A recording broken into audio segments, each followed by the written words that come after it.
ನಗರದಲ್ಲಿ CMTIನ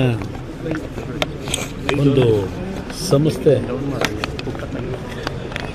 ಅತ್ಯಂತ ಅದ್ಭುತವಾದಂಥ ರೀತಿಯಲ್ಲಿ ದೇಶಕ್ಕೆ ಬೇಕಾಗಿರತಕ್ಕಂಥ ಹಲವಾರು ಟೆಕ್ನಾಲಜಿಗಳನ್ನು ಇವತ್ತು ಹೊರದೇಶಗಳಿಂದ ನಾವು ತರಬೇಕಾದಂಥ ಪರಿಸ್ಥಿತಿಗಳೇನಿತ್ತು, ಆ ಸೆನ್ಸಿಟಿವ್ ಟೆಕ್ನಾಲಜಿಗಳನ್ನು ಇವತ್ತು ಇಲ್ಲೇ ಇಲ್ಲಿರ್ತಕ್ಕಂಥ ನಮ್ಮ ವಿಜ್ಞಾನಿಗಳು, ಹಲವಾರು ಆ ವಿಜ್ಞಾನಿಗಳ ಜೊತೆ ಕೆಲಸ ಮಾಡ್ತಕ್ಕಂಥ ಸಿಬ್ಬಂದಿ ವರ್ಗ ಅತ್ಯಂತ ಯಶಸ್ವಿಯಾಗಿ ಚಂದ್ರಯಾನಗೆ ಬೇಕಾದಂಥ ಎಕ್ವಿಪ್ಮೆಂಟ್ಗಳಿರ್ಬೋದು, ಡಿಫೆನ್ಸ್ಗೆ ಮತ್ತು ಆಟೋಮೊಬೈಲ್ ಇಂಡಸ್ಟ್ರಿಗಳಿಗೆ ಇವತ್ತು ಹಲವಾರು ರೀತಿಯ ಸೆನ್ಸಿಟಿವ್ ಮೆಟೀರಿಯಲ್ಗಳನ್ನು ನಾವೇನು ಇಂಪೋರ್ಟ್ ಮಾಡ್ಕೋತಾ ಇದ್ದೀವಿ, ಅದನ್ನು ಆತ್ಮನಿರ್ಭರ್ನ ಕಾರ್ಯಕ್ರಮದ ಅಡಿಯಲ್ಲಿ CMTI ಮುಖಾಂತರ ನಮ್ಮ ರಾಜ್ಯದಲ್ಲೇ, ನಮ್ಮ ದೇಶದಲ್ಲೇ ಎಲ್ಲರಿಗೂ ಆ ಟೆಕ್ನಾಲಜಿಗಳು ದೊರಕಬೇಕು ಅಂತಕ್ಕಂಥದ್ದಕ್ಕೆ ಹಲವಾರು ರೀತಿಯಲ್ಲಿ ಇಲ್ಲಿ ಇವತ್ತು ಏನು ಇನ್ವೆಷನ್ ಮಾಡ್ತಾ ಇದ್ದಾರೆ. ಅದರಲ್ಲಿ ಅತ್ಯಂತ ಯಶಸ್ವಿಯಾಗಿ ಇವತ್ತು ಇಲ್ಲಿಯ ಸಿಬ್ಬಂದಿಗಳು ಮತ್ತು ನಮ್ಮ ಹನುಮಯ್ಯನವರ ನೇತೃತ್ವದಲ್ಲಿ ಇತ್ತೀಚಿನ ದಿನಗಳಲ್ಲಿ ಭಾಳ ಅದ್ಭುತವಾಗಿ ಇವತ್ತು ಭಾಳ ದಾಪುಗಾಲಿನಲ್ಲಿ ಈ ಟೆಕ್ನಾಲಜಿಗಳನ್ನು ಇಂಟ್ರೊಡ್ಯೂಸ್ ಮಾಡಲಿಕ್ಕೆ ಸಂಸ್ಥೆ ಯಶಸ್ವಿಯಾಗಿ ಕೆಲಸ ನಿರ್ವಹಣೆ ಮಾಡ್ತಾಯಿದೆ. 65ನೇ ವರ್ಷದ ಫೌಂಡರ್ಸ್ ಡೇ ಇವತ್ತು. ಆ ಹಿನ್ನೆಲೆಯಲ್ಲಿ ಇವತ್ತು ಆ ಕಾರ್ಯಕ್ರಮದಲ್ಲಿ ಭಾಗವಹಿಸ್ಲಿಕ್ಕೆ ಬಂದಿದ್ದೀವಿ. ನೋಡಿದೆ, ಫೈನಲ್ ನೋಟಿಫಿಕೇಷನ್ ಮಾಡಿದ್ದಾರೆ. ಇವತ್ತಿನವರೆಗೆ ಆ ಒಂದು ರೈತರ ನೋವು ಕಳೆದ ಸುಮಾರು 450-470 ದಿನಗಳಿಂದ ನಿರಂತರವಾಗಿ ಅಲ್ಲಿಯ ರೈತರು ಏನು ಪ್ರತಿಭಟನೆ ಮಾಡ್ತಾ ಇದ್ದಾರೆ, ಅಲ್ಲಿ ಅತ್ಯಂತ ಯಶಸ್ವಿಯಾಗಿ ಕೃಷಿ ಕೆಲಸಗಳು ನಡೀತಾ ಇದೆ. ತೆಂಗಿನ ತೋಟ, ಅಡಿಕೆ ತೋಟಗಳು, ರೇಷ್ಮೆ ಬೆಳೆ ಬೆಳೆಯತಕ್ಕಂಥದ್ದು, ಎಲ್ಲ ರೀತಿಯ ಒಂದು ಹೈನುಗಾರಿಕೆಯಲ್ಲಿ ಈಗ ತಿಂಗಳಿಗೆ 6 ಲಕ್ಷ ಲೀಟ್ರೇನೋ ಹಾಲನ್ನು ಹಾಕ್ತಾಯಿದ್ದೀವಿ ಅಂತಾರೆ. ಅಂಥ ಸ್ಥಳದಲ್ಲಿ ಇವತ್ತು ಅವ್ರನ್ನೆಲ್ಲ ಒಕ್ಕಲೆಬ್ಬಿಸ್ತಕ್ಕಂಥ ಕೆಲಸ ಮಾಡ್ತಾ ಇರತಕ್ಕಂಥ ಪ್ರತಿಭಟನೆ ಏನಿದೆ, ಸರ್ಕಾರ ಹಲವಾರು ರೀತಿಯಲ್ಲಿ ಅಲ್ಲಿ ಪ್ರತಿಭಟನೆ ಮಾಡ್ತಾ ಇರತಕ್ಕಂಥವ್ರು ಮತ್ತು ಬೆಂಬಲ ಕೊಡಲಿಕ್ಕೆ ಹೋದವರಿಗೆ ಪೊಲೀಸ್ ಇಲಾಖೆ ವತಿಯಿಂದ FIRಗಳನ್ನು ಹಾಕಿ ತೊಂದರೆ ಕೊಡ್ತಾ ಇರ್ತಕ್ಕಂಥದ್ದು. ನಾನು ಈಗಿನ ಗೃಹ ಸಚಿವರು ಹೊಸದಾಗಿ ಬಂದಿದ್ದಾರೆ, ಈಗ ಅವರ ಹೇಳಿಕೆನೂ ನಾನು ಗಮನಿಸಿದ್ದೇನೆ ದೆಹಲಿಯಲ್ಲಿದ್ದಾಗಲೇ. ಅವರು ಯಾವುದೂ FIRಗಳನ್ನೇ ಹಾಕಿಲ್ಲ ಅಂತೇಳಿದ್ರೆ ಇವತ್ತು FIR ಹಾಕಿದ್ರೆ ತೆಗೆಸ್ತೀವಿ ಅಂತ ಹೇಳ್ತಾರೆ.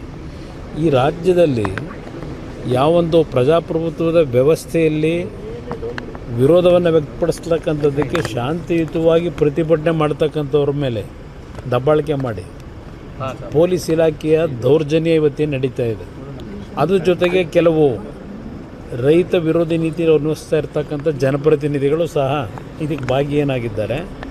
ಬಹುಶಃ ಯಾವುದೇ ಆದಿಸೂಚಿಯನ್ನು ಹೊರಡಿಸಿದ್ರು ಅಲ್ಲಿ ರೈತರು ಅದಕ್ಕೆ ಒಪ್ಪಿಗೆ ಕೊಟ್ಟಿಲ್ಲ. ರೈತರಿಂದ ಯಾವುದೇ ರೀತಿಯ ಒಂದು ಮೀಟಿಂಗ್ಗಳು ಮಾಡದೆ ಸುಮಾರು 3,500 ರೈತರು ಕುಟುಂಬಗಳೇನಿದ್ದಾವೆ ಎಲ್ಲರಲ್ಲಿ 80% ವಿರೋಧ ಇದೆ. ಅಂಥ ಪರಿಸ್ಥಿತಿನಲ್ಲಿ ಇವತ್ತು ಸರ್ಕಾರ ಒಂದು ರೀತಿ ದಬ್ಬಾಳಿಕೆ ಮುಖಾಂತರ ನಾವು ಮಾಡಿದ್ದೇ ತೀರ್ಮಾನ ಅಂತಕ್ಕಂಥ ರೀತಿಯಲ್ಲಿ ಹೊರಟಿದ್ದಾರೆ. ಇವತ್ತು ಹಲವಾರು ಪ್ರದೇಶದಲ್ಲಿ ಡ್ರೈ ಲ್ಯಾಂಡ್ ಇರ್ತಕ್ಕಂಥ ಏರಿಯಾಗಳಿದೆ, ಅದನ್ನು ಇವತ್ತು ಐಡೆಂಟಿಫೈ ಮಾಡಿ ಏನು ಬೇಕಾದರೂ ಅಭಿವೃದ್ಧಿಗೆ ಇವತ್ತಿನ ಸಮಸ್ಯೆಗಳ ಪರಿಹಾರಕ್ಕೆ ಜಾಗವನ್ನು ಹುಡುಕಲಿ. ಇಲ್ಲಿ ಯಾರು ರೈತರು ನಿಜವಾಗಿ ಇವತ್ತು ನಿಜವಾದ ಕೃಷಿಯನ್ನು ಮಾಡ್ತಾ ಇದ್ದಾರೆ, ಇವತ್ತು ಅಂಥ ರೈತರನ್ನ ಒಕ್ಕಲೆಬ್ಸೋದ್ರಿಂದ ಇವತ್ತು ರಾಜ್ಯದಲ್ಲಿ, ರಾಷ್ಟ್ರದಲ್ಲಿ ರೈತರಿಗೆ ಇವತ್ತು ಬೆಂಬಲ ಕೊಡಬೇಕು ಅಂತಕ್ಕಂಥದ್ದು ಒಂದು ಕಡೆ ಹೇಳ್ತೀವಿ. ಇವತ್ತು ಆಹಾರ ಉತ್ಪಾದನೆ ಇರ್ಬೋದು ಮತ್ತು ಬೇರೆ ಬೇರೆ ದೇಶಗಳಿಗೆ ರಫ್ತು ಮಾಡ್ತಕ್ಕಂಥ ರೀತಿಯ ಒಂದು ತೋಟಗಾರಿಕೆ ಒಂದು ಕೃಷಿ ಕೆಲಸವನ್ನು ನಿರ್ವಹಣೆ ಏನು ಮಾಡ್ತಾ ಇದ್ದಾರೆ, ಆ ಭಾಗದಲ್ಲಿ ಜನ ಇವತ್ತು ಈ ಕೃಷಿಯಿಂದ ಉತ್ತಮವಂತ ಬದುಕನ್ನು ಇವತ್ತು ಅವ್ರು ಕಾಣ್ತಾ ಇದ್ದಾರೆ. ಅಂಥ ಭಾಗದಲ್ಲಿ ಇವತ್ತು ನಾನು ಮಾಡಲೇಬೇಕು ಅಂತ ಹೇಳಿ ಏನು ಹೊರಟಿದ್ದಾರೆ. ಅವತ್ತು ನಾನೇನು 2006ನೇ ಇಸ್ವಿನಲ್ಲಿ 5 ಟೌನ್ಶಿಪ್ಗಳನ್ನು ಮಾಡಬೇಕು ಅಂತಕ್ಕಂಥದ್ದು ನಿರ್ಧಾರ ಮಾಡಿದ್ದು ನಾನೇ. ಯಾತಕ್ಕೆ ಮಾಡಿದೆ? ಬೆಂಗಳೂರು ನಗರದಲ್ಲಿ ಯಾವೊಂದು ಜನಸಂದಣಿ ಒತ್ತಡ, ಬೆಂಗಳೂರು ಒಂದು ಸ್ಯಾಚುರೇಟೆಡ್ ಪಾಯಿಂಟ್ಗೆ ನಾವು ಡೆವಲಪ್ಮೆಂಟಲ್ಲಿ ನಾವು ರೀಚ್ ಆಗಿದ್ದೇವೆ. ಅದರಿಂದ ಬೆಂಗಳೂರಿನ 30 ಕಿಲೋಮೀಟರ್ ವ್ಯಾಪ್ತಿಯ ಹೊರಗೆ 5 ಟೌನ್ಶಿಪ್ಗಳನ್ನು ಮಾಡಬೇಕು ಅಂತಕ್ಕಂಥದ್ದು ಮಾಡಲಿಕ್ಕೆ ಹೊರಟಾಗ ಇದೇ ಕಾಂಗ್ರೆಸ್ಸು ವಿರೋಧ ಮಾಡಿದ್ರು. ಸತ್ಯಶೋಧನಾ ಸಮಿತಿ ಅಂತ ಮಾಡಿ ಅವತ್ತು ವಿರೋಧ ವ್ಯಕ್ತಪಡಿಸಿದಂಥದ್ದೇನಿದೆ ಅದರ ಹಿನ್ನೆಲೆ ಮತ್ತು ಅಲ್ಲಿಯ ಜನತೆಯ ಭಾವನೆಗಳಿಗೆ ಸ್ಪಂದಿಸಿ ಆ ಒಂದು ಯೋಜನೆ ಮಾಡ್ತಕ್ಕಂಥದ್ದನ್ನು ಸ್ಥಗಿತಗೊಳಿಸಿದ್ದು. ಈಗಿನ ಸರ್ಕಾರದಲ್ಲಿ ಏನು ಬೆಂಗಳೂರು ದಕ್ಷಿಣ ಅಂತಕ್ಕಂಥ ಒಂದು ವ್ಯಾಪ್ತಿಯನ್ನು ಇವತ್ತೇನು ವಿಸ್ತರಣೆ ಮಾಡಿ ಈ ರೀತಿಯ ಜನವಿರೋಧಿ ನೀತಿಯನ್ನು ಮಾಡಲಿಕ್ಕೆ ಹೊರಟಿದ್ದಾರೆ. ಬಹುಶಃ ಅಲ್ಲಿಯ ರೈತರು ಅವ್ರಿಗಿರ್ತಕ್ಕಂಥದ್ದು ಈಗ ಕಾನೂನು ಹೋರಾಟ ಮಾಡಬೇಕು. ಪಾಪ ಪ್ರಿಯಾಂಕಾ ಖರ್ಗೆ ಅವ್ರು ಹೇಳಿದ್ದಾರೆ ಕಾನೂನಲ್ಲಿ ಹೋರಾಟ ಮಾಡಲಿ ಅಂತ ಹೇಳಿ. ನಿಮಗೆ ರೈತರ ಬಗ್ಗೆ ಎಷ್ಟು ಗೌರವ ಇಟ್ಕೊಂಡಿದ್ದೀರಿ ಅಂತಕ್ಕಂಥದ್ದು ಇಲ್ಲೇ ಗೊತ್ತಾಗ್ತದೆ. ಇವತ್ತು ಅಲ್ಲಿ ನೋಡಿದ್ರೆ ದೊಡ್ಡಬಳ್ಳಾಪುರ ಭಾಗದಲ್ಲಿ ಅಲ್ಲೂ ರೈತರ ಮೇಲೆ ದಬ್ಬಾಳಿಕೆ ನಡೀತಾ ಇದೆ. ಅಲ್ಲಿ ಇವಾಗ ಅದರ ಜೊತೆಗೆ ಅಶೋಕ್ ಅವರು ಮೊನ್ನೆ ಹೇಳಿರ್ತಕ್ಕಂಥದ್ದು ಗಮನಿಸಿದೆ. ಇಲ್ಲಿ 10,000 ಕೋಟಿ ವ್ಯವಹಾರ ನಡೀತದೋ ಇನ್ನೊಂದು ಬೆಳೀತದೋ ಅದೆಲ್ಲ ಬೇರೆ ಇರಲಿ. ಅಲ್ಲಿ ಇರ್ತಕ್ಕಂಥದ್ದು ಏನು ಸರ್ಕಾರದಲ್ಲೇ ತೀರ್ಮಾನ ಆಗಿರ್ತಕ್ಕಂಥದ್ದು 5% ಎಬೋವ್ ಬಂದರೆ ಯಾವುದೇ ಟೆಂಡರ್ಗಳನ್ನು ಅಕ್ಸೆಪ್ಟ್ ಮಾಡಬಾರ್ದು. ಇಲ್ಲಿ ಯಾವೊಂದು ಘನತ್ಯಾಜ್ಯ ವಿಲೇವಾರಿಗೆ ಏನು ನಡೀತಾ ಇದೆಯಲ್ಲ 30 ವರ್ಷಕ್ಕೋ 38 ವರ್ಷಕ್ಕೋ ಇದೆ. ನಾನು ಇನ್ನೂ ಅದರ ಬಗ್ಗೆ ಚರ್ಚೆ ಮಾಡಲಿಕ್ಕೆ ಹೋಗಿಲ್ಲ. 30 ವರ್ಷಕ್ಕೆ 38,000 ಕೋಟಿ ಇವತ್ತು ವೆಚ್ಚದಲ್ಲಿ ಒಂದು ಕಂಪ್ನಿ ಕೊಡಲಿಕ್ಕೆ ಹೊರಟಿದ್ದಾರೆ, ರಾಮ್ಕಿ ಕಂಪ್ನಿಗೆ. ಆ 38 ವರ್ಷದ ಜೊತೆಗೆ ಮತ್ತಿನ್ನೂ 35 ವರ್ಷ ಆಮೇಲೆ ಮತ್ತೆ ಮುಂದುವರಿಸ್ಬೋದು ಅಂತ ಹೇಳಿ.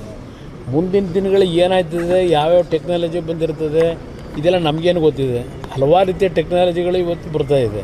ಇವತ್ತು 38 ವರ್ಷಕ್ಕೆ ಕೊಡ್ತಕ್ಕಂಥ ಅವಶ್ಯಕತೆ ಏನಿದೆ? ಕೊಡ್ತಾ ಇರತಕ್ಕಂಥದ್ದು ಯಾವ ಆಧಾರದ ಮೇಲೆ ಕೊಡ್ತಾರೆ? ಫೈನಾನ್ಸ್ ಇಲಾಖೆಯಿಂದ ವಿರೋಧ ಇದೆ. ಆರ್ಥಿಕ ಇಲಾಖೆ ಅಧಿಕಾರಿಗಳು ವಿರೋಧ ವ್ಯಕ್ತಪಡಿಸಿದ್ದಾರೆ. ಅದು 19%, 18% ಎಬೋವ್ಗೆ. ಇವತ್ತು ಅದೇನೋ 21 ಪ್ಯಾಕೇಜೋ 22 ಪ್ಯಾಕೇಜೋ ಅದೆಲ್ಲ ಇದೆ. ಆಮೇಲೆ ಒಂದು ಸಲ ಮಾತಾಡೋಣ ಕೂತ್ಕೊಂಡು ನಿಧಾನಕ್ಕೆ. ಅದರಲ್ಲಿ ಒಂದು ಪ್ಯಾಕೇಜ್ ಬಿಟ್ಟರೆ ಇನ್ನು ಉಳಿದಿದ್ದೆಲ್ಲ 17-18% ಎಬೋವ್ ಇದೆ.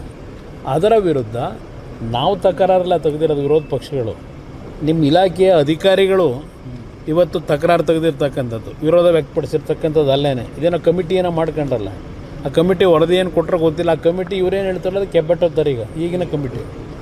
ಏಕೆಂದರೆ ಎಲ್ಲರಿಗೂ ಬುಲ್ಡೋಸ್ ಮಾಡ್ತಕ್ಕಂಥ ವ್ಯಕ್ತಿ. ಅದರಿಂದ ಇದು ದೊಡ್ಡ ಒಂದು ಅನಾಹುತ ಬೆಂಗಳೂರು ನಗರದ ನಾಗರಿಕರ ಮೇಲೆ ಹೊರೆ ಆಗ್ತಕ್ಕಂಥದ್ದು ಇದೆ. ಅದರಲ್ಲಿ ಯಾವ ಸಂಶಯ ಇಲ್ಲ. ಅದು ನೋಡೋಣ, ಗೃಹಲಕ್ಷ್ಮಿದು ಈಗ ಅದೇನೋ ಒಂದು ಮೃತರಾಗಿದ್ದಾರೆ, ಅವರಿಗೆಲ್ಲ ಅವ್ರ ಅಕೌಂಟಲ್ಲಿ ದುಡ್ಡು ಹೋಗ್ತಿದೆ. ಇದೆಲ್ಲ ಹೊಸದಾಗಿ ಏನು ಶುರು ಮಾಡ್ಕೊಂಡವರು ಸುಮಾರು 2 ಲಕ್ಷವೋ 4 ಲಕ್ಷವೋ ಇವತ್ತು ಕಡಿತಗೊಳಿಸಬೇಕು ಅಂತ ಹೇಳಿ ಅದು ಏನೇನು ಮಾಡ್ತಾರೆ ನೋಡೋಣಂತೆ. ಸರ್, ಈಗ ಬಿಡದಿ ಕೌಂಟರ್ ಮಾಡೇ ಮಾಡ್ತೀನಿ ಅಂತ ಹೇಳ್ತಿದ್ರು CM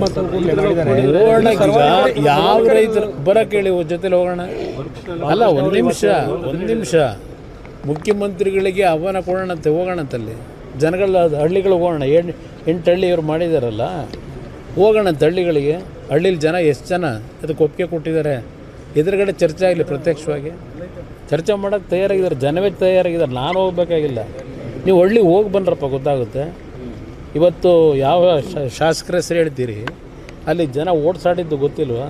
ಅಲ್ಲಿ ಹೋದಾಗ ಅಲ್ಲಿಂದ ಅವ್ರಿಗೆ ಓಡಿಸ್ಕೊಂಡು ಹೋದಂಥದ್ದು ಪ್ರಕರಣ ನಡೀತಲ್ಲ, ಶಾಸಕರನ್ನ ಕದ್ದು ಹೋದ್ರಲ್ಲ, ಅವರಿಗೆ ಎಲ್ಲ ನಡೆದಿರತಕ್ಕಂಥ ಒಂದು ಘಟನೆಗಳಲ್ಲಿ. ಅದರಿಂದ ಇಲ್ಲಿ ಪ್ರಶ್ನೆ ಸರ್ಕಾರ ನಿಜಕ್ಕೂ ಆ ಕಾರ್ಯಕ್ರಮ ಅನುಷ್ಠಾನಕ್ಕೆ ತರಬೇಕು ಅಂತ. ಈಗ ಚನ್ನರಾಯಪಟ್ಟಣ ಇಲ್ಲಿ ನಮ್ಮ ದೇವನಹಳ್ಳಿ ಹೋಬಳಿನಲ್ಲಿ ಒಂದು 2-3 ವರ್ಷ ನಡೆಸಿದ್ರು. ಈಗ ಅದನ್ನು ಕ್ಯಾನ್ಸಲ್ ಮಾಡ್ಕೊಂಡ್ರು. ಈಗ ಅದರಿಂದ ಯಾವುದೇ ಒಂದು ಯೋಜನೆ ನೀವು ತರೋದಾದರೆ ರೈತರುಗಳನ್ನು ಕನ್ವಿನ್ಸ್ ಮಾಡಬೇಕು. ನೀವು ರೈತರ ಮೇಲೆ ದಬ್ಬಾಳಿಕೆ ಮಾಡಿ ಅದನ್ನು ನಾವು ಮಾಡ್ತೀವಿ ಅಂತಕ್ಕಂಥದ್ದು ಇದೆಯಲ್ಲ, ಅದು ಎಲ್ಲ ಒಂದು ಕಡೆ ನೆಗೆಟಿವ್ ಹೊಡಿತದೆ ಅಂತಕ್ಕಂಥದ್ದು ಕಾಯ್ದು ನೋಡಿ.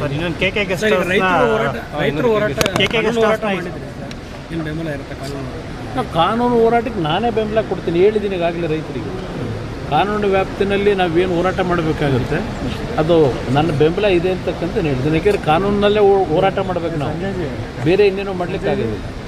ಸರ್, ಪಾರಂಪರಿಕ ಕಟ್ಟಡ ಕುಮಾರಕೃಪಾ ಗೆಸ್ಟ್ ಹೌಸು, ಈಗ ಅದನ್ನು ಮನೆ ಮಾಡ್ಕೊಳ್ಳೋದಕ್ಕೆ ಮುಖ್ಯಮಂತ್ರಿ ಈಗ ಅದನ್ನು ಮನೆ ಮಾಡ್ಕೊಳ್ಳೋದಿರಲಿ. ನನಗೆ ಡೌಟು, ಏನಾದರೂ ಈಗೇನೋ ಹೇಳ್ತಾವ್ರಲ್ಲ, ಮುಂದಿನ 8 ವರ್ಷ ನಾನೇ ಇರ್ತೀನಿ, ಮುಂದಿನ 5 ವರ್ಷ ಅಂತ ಹೇಳಿ. ಆ ಮುಂದಿನ 5 ವರ್ಷವೂ ಇವ್ರು ಏನಾದರೂ ಮುಂದುವರೆದ್ಬಿಟ್ರು ವಿಧಾನಸೌಧ ಏನು ಮಾಡ್ತಾರೆ ಅಂತ ನನಗೆ ಗಾಬರಿ ಆಗಿದೆ. ಸರ್, ಇನ್ನೊಂದು ಸರ್, ಪರಮೇಶ್ವರ್ ಅದು ತಪ್ಪದು. ಅದು ಹಿಂದೆ ಯಾವೊಂದು ಮಹಾರಾಜರ ಕಾಲದಲ್ಲಿ ಅವತ್ತು ಕಟ್ಟಿದಂಥದ್ದೇನಿದೆ ಆ ಒಂದು ಪಾರಂಪರಿಕ ಕಟ್ಟಡ ಅದು. ಅಲ್ಲಿ ಇವ್ರು ಹೋಗಿ ಇವತ್ತು ಅದೆಲ್ಲ ಒಡೆಯತಕ್ಕಂಥ ಕೆಲಸ ಏನು ಮಾಡಿದ್ದಾರೆ. ಪಕ್ಕದಲ್ಲಿ ಹೊಸ ಗೆಸ್ಟ್ ಹೌಸ್ ಇವರೇ ಕಟ್ಟಿದ್ವಲ್ಲ, ಸರ್ಕಾರದಲ್ಲೇ ಕಟ್ಟಿದ್ರಲ್ಲ.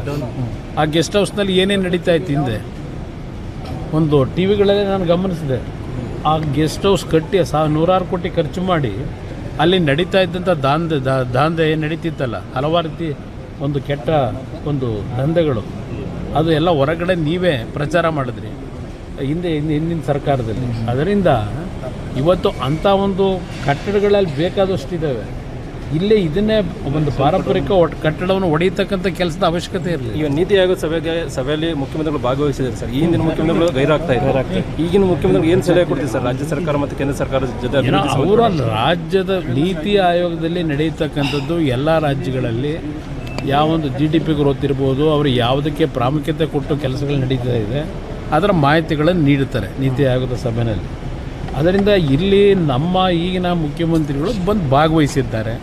ಬಹುಶಃ ಮೊದಲನೇ ಬಾರಿ ರಾಷ್ಟ್ರದ ಎಲ್ಲ ರಾಜ್ಯದ ಮುಖ್ಯಮಂತ್ರಿಗಳು ಭಾಗವಹಿಸಿರ್ತಕ್ಕಂಥದ್ದು ಇದೇ ಮೊದಲನೇ ಬಾರಿ.